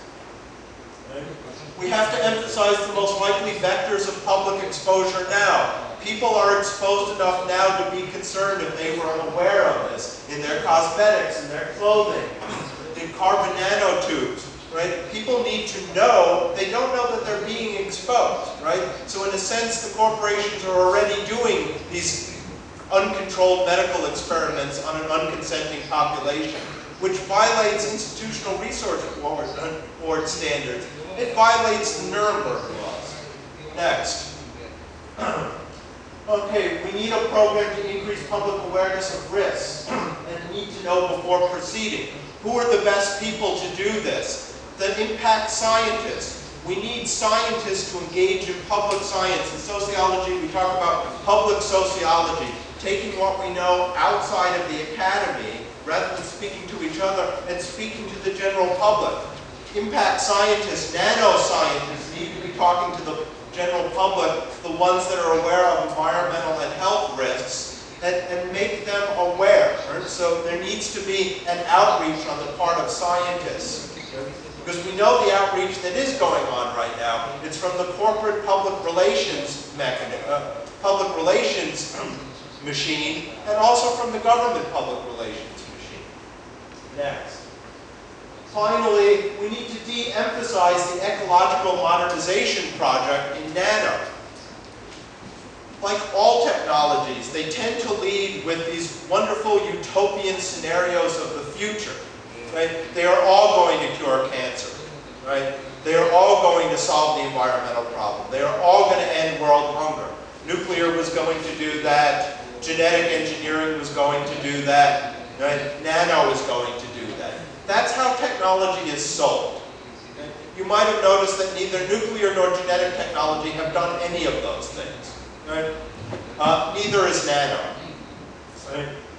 What we're selling, what we're using to de-emphasize the environmental risks in nano is by claiming all of the environmental benefits we're going to get from nanotechnology. Right? We're going to solve the world's energy problem. We're going to end global climate change with nanotechnology. No, we're not. No, we're not. And just in the energy sector, I'll give you a quick example of why we're not. Because we have never solved an energy problem with a new energy source.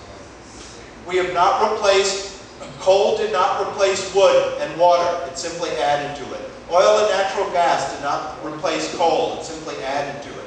Nuclear did not replace oil and natural gas, it simply added to it. Nano solar will simply add to it, and that will give us an increased global capacity to more rapidly and effectively convert natural resources into products and waste. Right? So we're not going to solve environmental problems in this, political economy through science and technology. That's not where the solutions actually lie. And believing that we will in the ecological modernization project is part of the Trojan horse for bringing through the next line of production technology. That's what I have.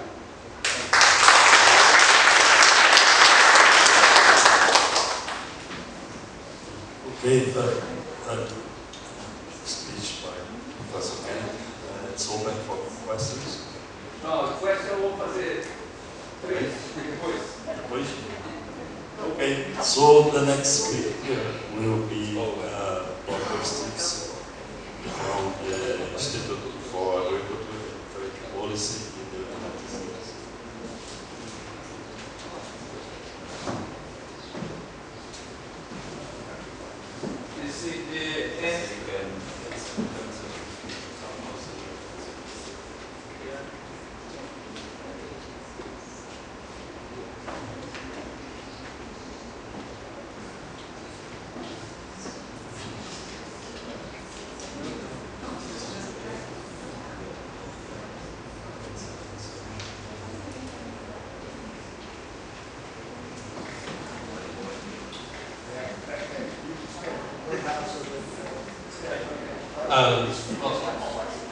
Thank you very much.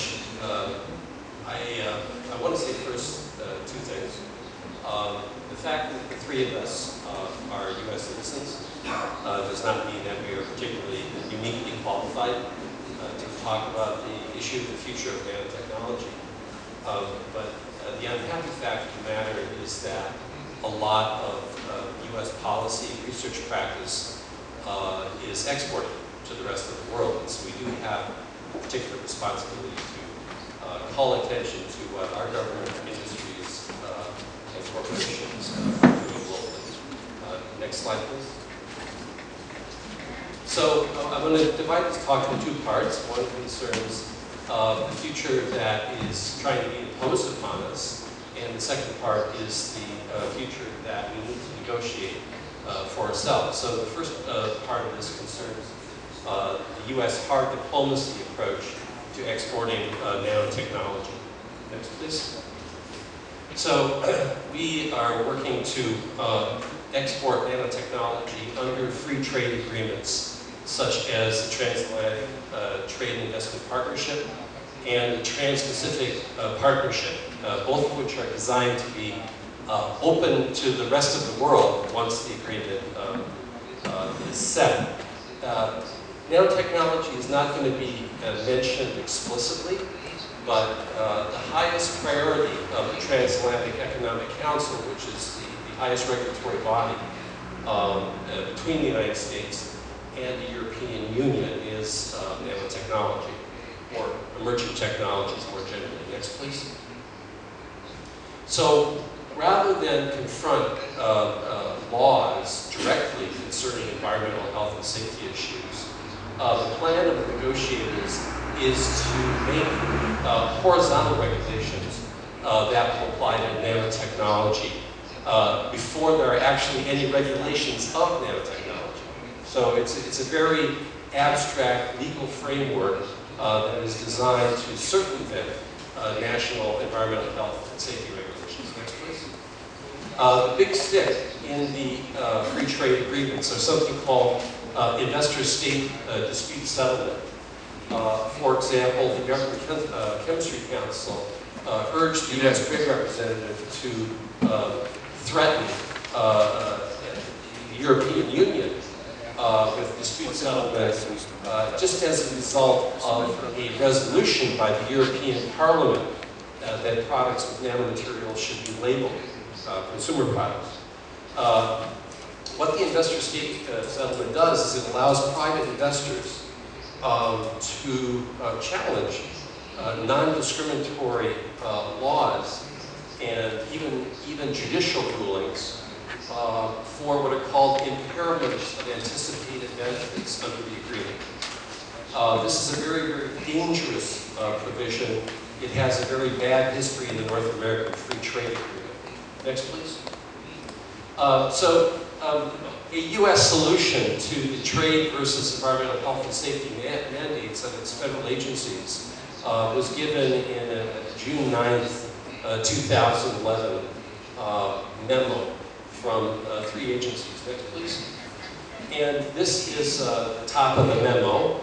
It's called Policy Principles for the U.S. Decision-Making Concerning Regulation and Oversight of Applications of Nanotechnology and nanomaterials, right there. And it is signed by 3 officials who are part of the White House. So if you want to look for this memo, you go to a search engine and you type in White House and nanotechnology, and this document should be fairly close to the top of the list. I'm going to read this. Is based on an executive order from President Obama from January 18, 2011, and this is what it says. Our regulatory system must protect public health, welfare, safety, and our environment while promoting economic growth, innovation, competitiveness, and job creation. It must be based on the best available science. So, this sounds good. Next, please. However, it places the administrators who have statutory responsibilities, obligations under the law for the protection of the environment, of public health, and of worker safety under constant pressure to violate their statutory obligations, because they have to also obey White House economic policy objectives for which they have no legal authority or technical competence. Next, please. In the meantime, one of those offices will also paralyze environmental health and safety rules whenever industry says that it's going to cost them too much money to implement these rules. And a sample rule that JP will talk about concerns an Environmental Protection Agency rule on NanoSilver Institute join the Center for Food Safety in suing the U.S. government to release this rule, and we'll talk about that in a bit more detail. Next, please. So we work very hard. Our State Department, the largest part of our State Department is called entrepreneurial diplomacy, and as the WikiLeaks cables show, our State Department spends a lot of time in exporting our environmental health and safety approach, not only via free trade agreements, but also by means of everyday diplomacy. Next, please. So, as a result of this trade dominant framework, we have commercialization approvals for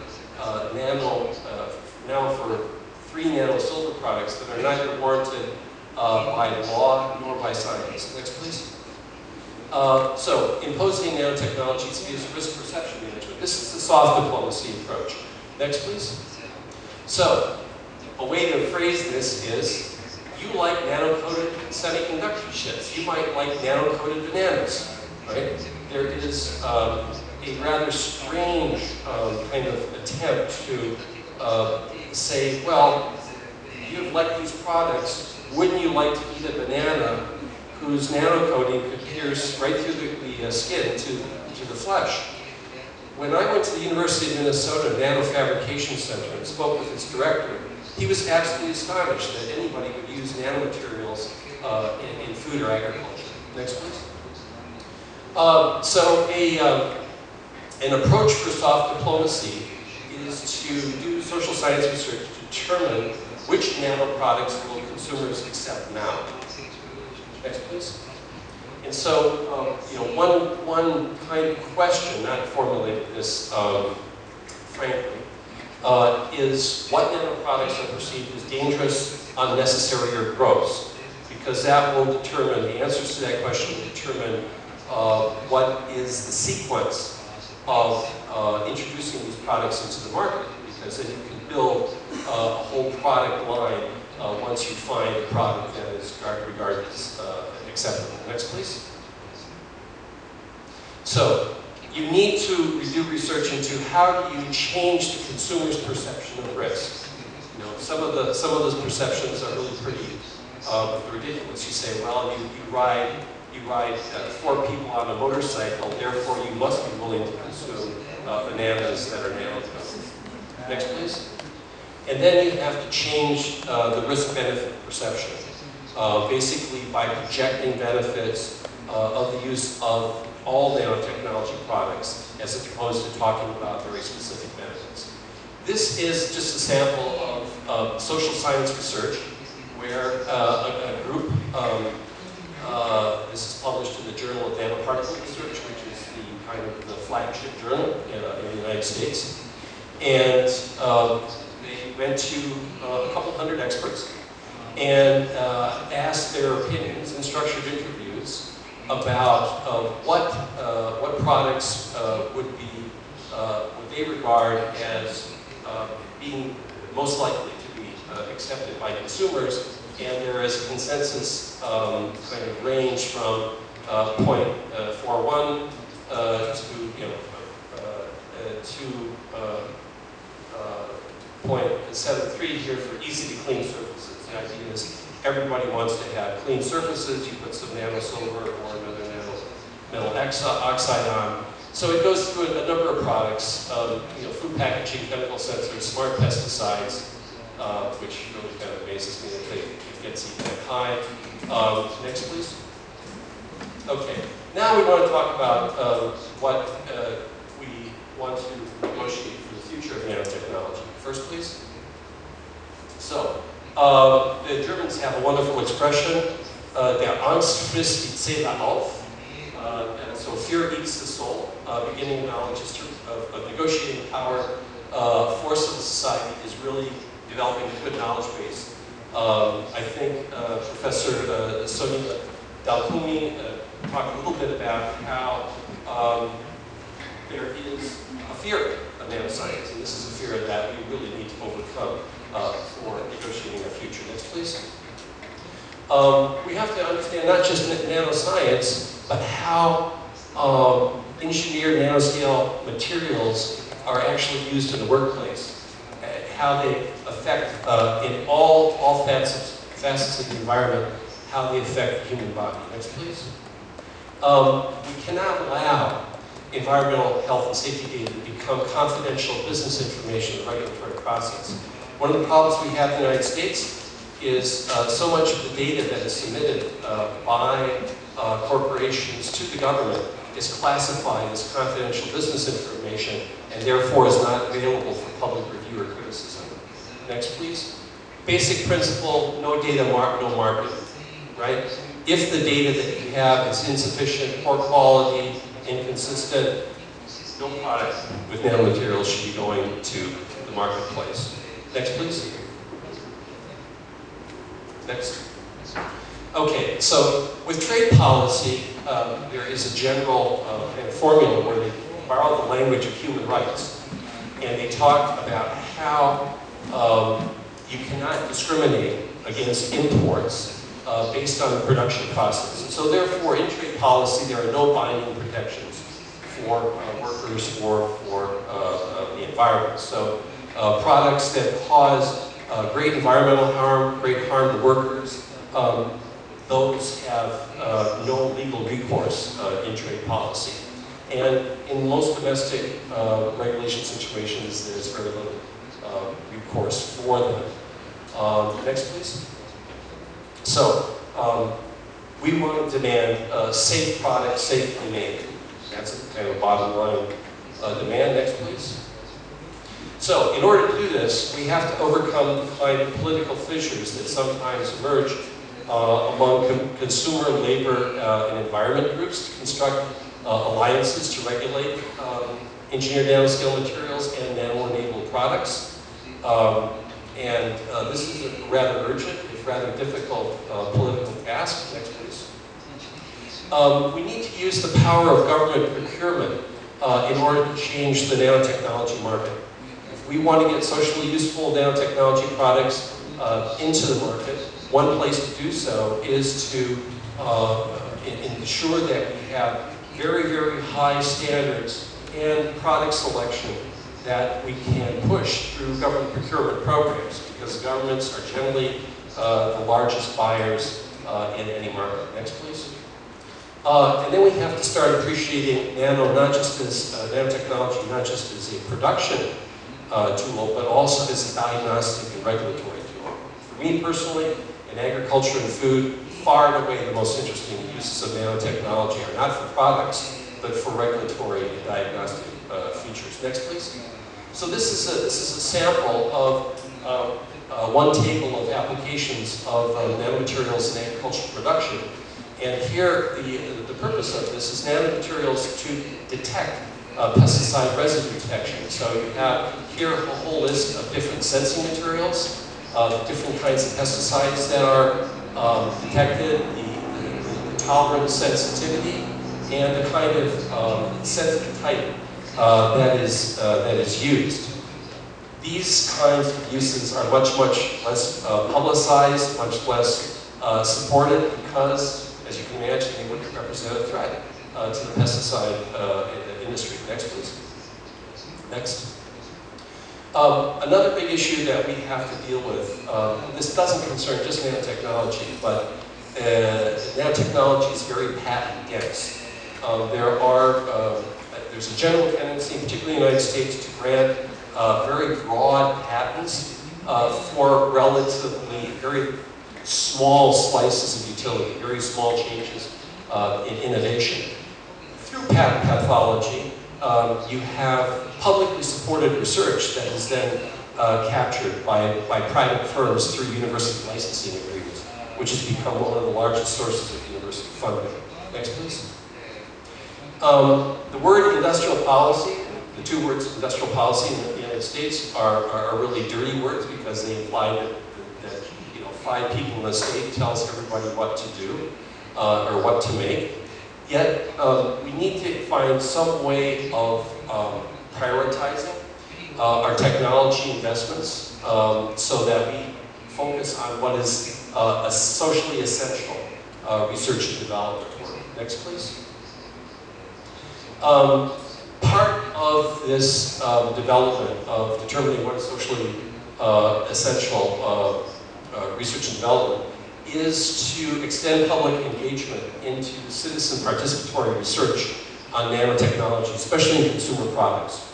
Consumers, especially now in the age of modern media, they can track down enormous numbers of products making health and safety claims about nanotechnology. These kind of claims can be the beginning of really pressuring governments to regulate. If you're going to allow this into the public market, where's the data to show that this is safe? I very much disagree with Professor Nordman that we're not going to advance the purpose of safe products safely made if all we're going to do is post-market approval. But post-market approval is part of the equation. Next, please. So we are not laboratory rats. We have to prevent trivial uses of nanotechnology from killing the essential uses. Right now, some of the uses are pretty strange, where you're putting nanomaterials into food packaging. These nanomaterials, there's absolutely no certainty that these do not escape the biopolymer and go straight into the food. Next, please. And this is just a real quick example. This is a slide from my agriculture presentation. I'm putting this up there because JP can speak more knowledgeably about this. But even relatively small samples of consumer testing has found nanomaterials in gum, right? You want to make the outside of the gum look shinier. You want to make it look whiter. You want to make the Oreo cookies filling look whiter, and so on and so forth. And therefore, next please, you are subjecting the human body, right, to titanium dioxide nanoparticles. There's our poor friend the rat, showing, and then we have this whole process for damage to kidneys. So, thank you very much. I look forward to your questions.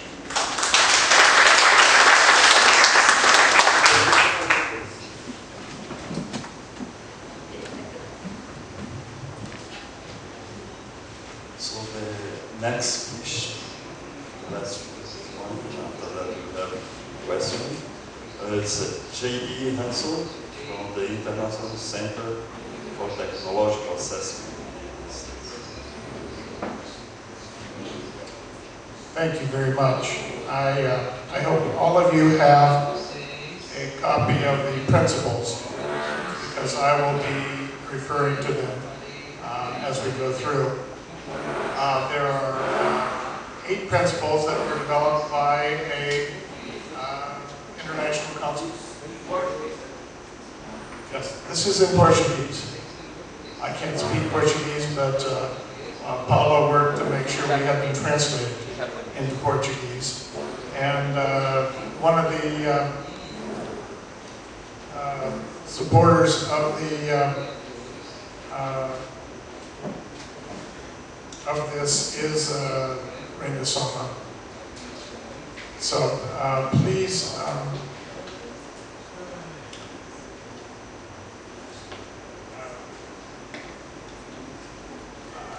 So my question is our nanotechnology developing along the lines that we call for in the principles or not? So next slide. The first principle, and we've talked about this a lot, is the precautionary principle, and I will advertise an article of mine that's coming out soon in the Encyclopedia of Bioethics on the precautionary principle. At its simplest, the precautionary principle is a modern application to the environment and human health broadly of that principle that Hippocrates developed many years ago, which is first do no harm. That you should not implement something if you don't know whether or not it's going to do harm, and you need to find data to support whether it's going to be safe or not. This is the shortest version of the widespread statement on the precautionary principle, and it says when an activity raises threat of harm to human health or the environment, precautionary measures should be undertaken even if some cause and effect relationships are not established scientifically. And this is principle 1 in the principles for the oversight of nanotechnologies and nanomaterials. We've talked a lot about that already, so I will go to principle 2. The principles call for mandatory nanospecific regulations. At least in the United States, we do not yet have nanospecific regulations. We do have some draft guidances. We do have some practices for regulating nanomaterials. One of the ways we regulate nanomaterials is through an incredibly weak law called the Toxic Substance Control Act. But even that law requires you, when you have a new use of an already approved chemical, to negotiate with the Environmental Protection Agency about how you are going to use this chemical a different way. But that's still not a nanospecific regulation. That's how we regulate all chemicals. Now, Steve already talked about the U.S. challenging the EU under the Transatlantic Investment Partnership. One of the things he didn't say is when Steve and I and some of the people went to meet with the U.S. Trade Representative's office, the the man who kept asking questions was someone that I thought I knew. I couldn't remember who he was. And then afterwards, I looked him up, and I remembered where I knew him from. He used to work for the chemical industry, fighting all the regulations. And so now he is in the Trade Representative's office, also fighting all the representatives. Better than winning a lawsuit is getting the law stopped in the first place. And so that's what the industry is doing through the trade process. What this man had also done when he worked for the industry is he developed a voluntary project called Good Nano, which companies were going to follow to show they were good players. And but voluntary initiatives are not sufficient. We say that mandatory, legally binding regulations, not guidance documents, which are just the promise that an agency uses to explain to a company how they're going to regulate when they're not really regulating. The next principle is, I'm really glad, I think one area that Brazil is exemplary is in engaging its unions on this subject, and the Sao Paulo Pharmaceutical Union gets particular kudos for its work in making sure that its workers at least know what products they're being exposed to. But one of the problems, I mentioned that there's this weak law, Toxic Substance Control Act, and under that the EPA can approve new uses of chemicals. They were going to approve 17 new carbon nanotube and fullerene applications. And the EPA was ready to enter a consent agreement with the company. And all they were going to require the company to do is to put masks on the workers. And we know these masks can't protect against nanoparticles that size. And this is our Environmental Protection Agency, so it really frustrated a number of us, and our organization and Natural Resources Defense Council and 5 unions went over to meet with the EPA and with the Occupational Safety and Health Administration. And we persuaded the EPA to adopt a practice that you were showing very well the other day here. A hierarchy of controls. The first thing you want to protect workers and to protect the public is to eliminate exposure. You don't want to tell people they have to use an ineffective mask to protect them. You want to keep them from being exposed in the first place. What's going to happen in the future? There are going to be more deaths reported. So far there have fortunately been only 2 deaths associated with nano. And it's really interesting the way US and European researchers have responded to these reported deaths by the Chinese, and the way the Chinese have responded. The US and the Europeans say, oh, those Chinese, they just can't run a plant. And it's the ordinary, problems of dust and in a printing plant that caused the deaths. And I just think this is racism on the part of the US and European companies and researchers. The Chinese are very capable of doing toxicology research, very capable of doing research on what caused this. And to say that they don't know how to do this research is just racist in my opinion. And the vice chair of the Chinese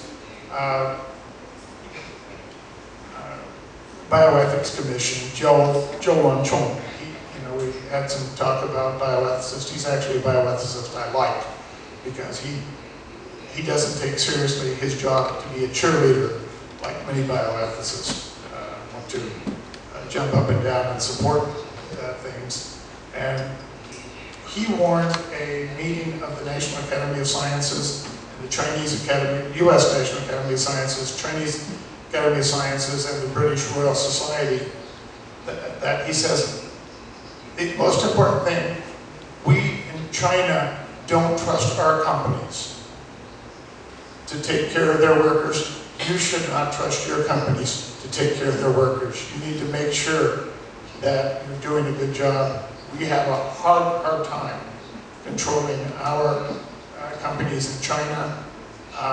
Those of you in Brazil, as you enter into joint ventures with companies from China, the US, elsewhere, you need to make sure that your standards are being upheld. Next. This is now principle number 4 on page number 7.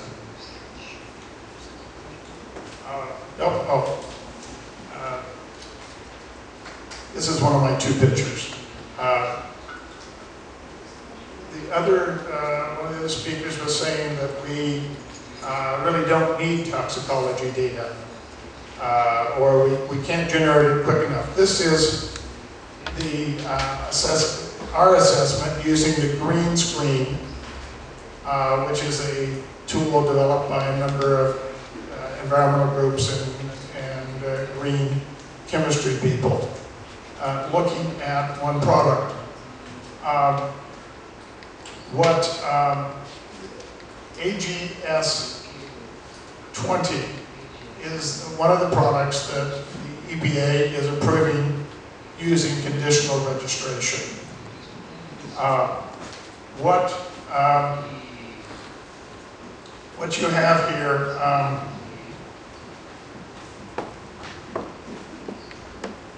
all of these DGs, means this is an area where there is no data, or there are no data.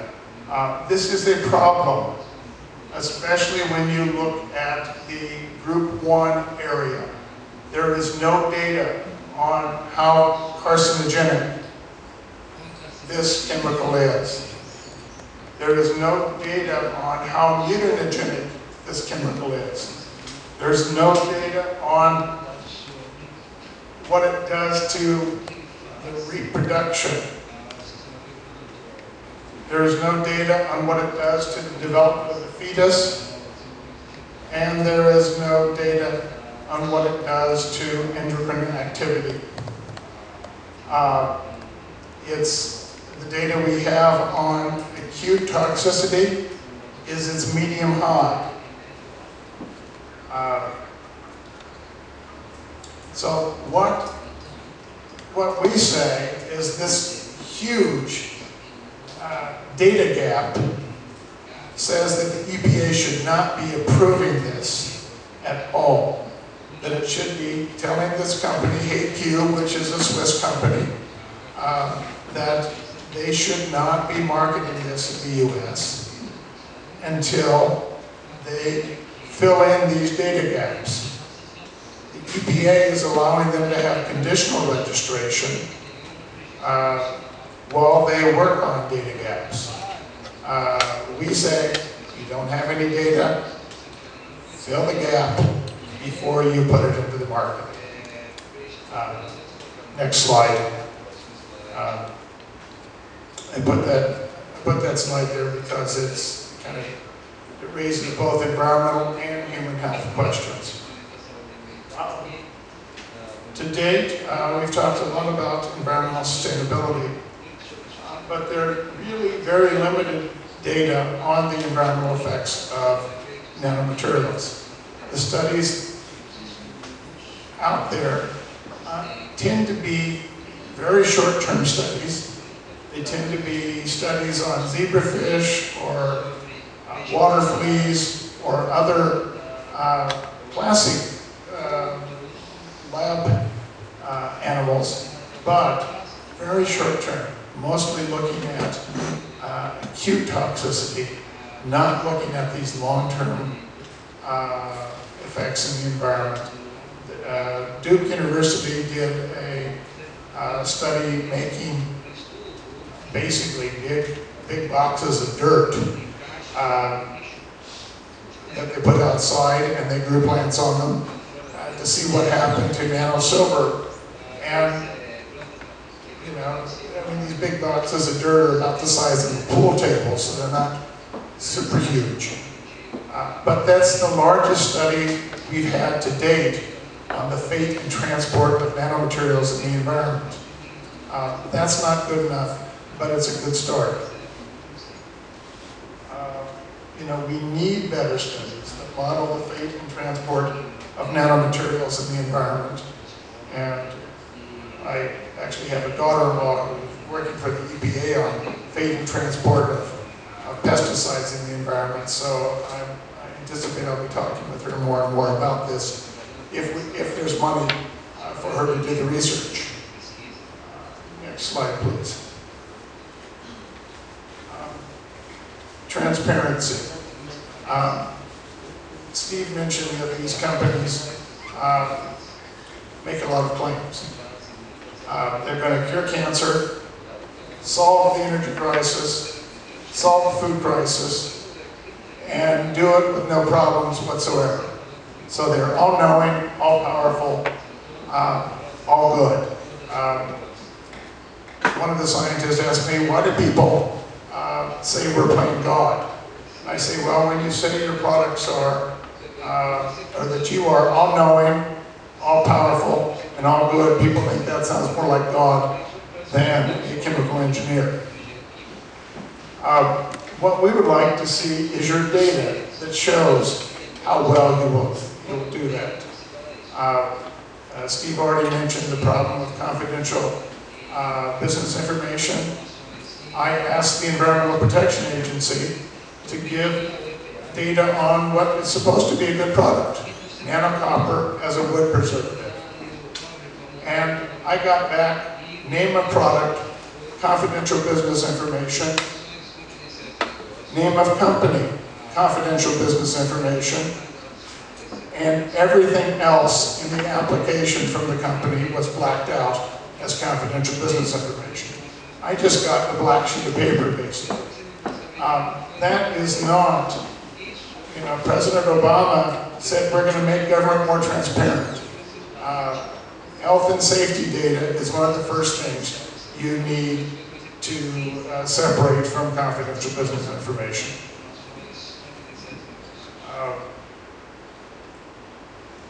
And the other thing, because we have so little long-term data, people need to know what they've been exposed to. And the only way people can know, either in the workplace or in consumer products, is if their products are labeled. If everybody, if every woman that used a particular kind of Shiseido cosmetic began having problems, then you could say, oh, let's look at what Shiseido's got in it. And if it's the nano form, you would be doing different testing than if it's the non-nano form. It's not saying the company's products are wrong. There could be just, there's very often, flaws in manufacturing processes that cause problems. But if we don't have it labeled, we can't trace it back. Now on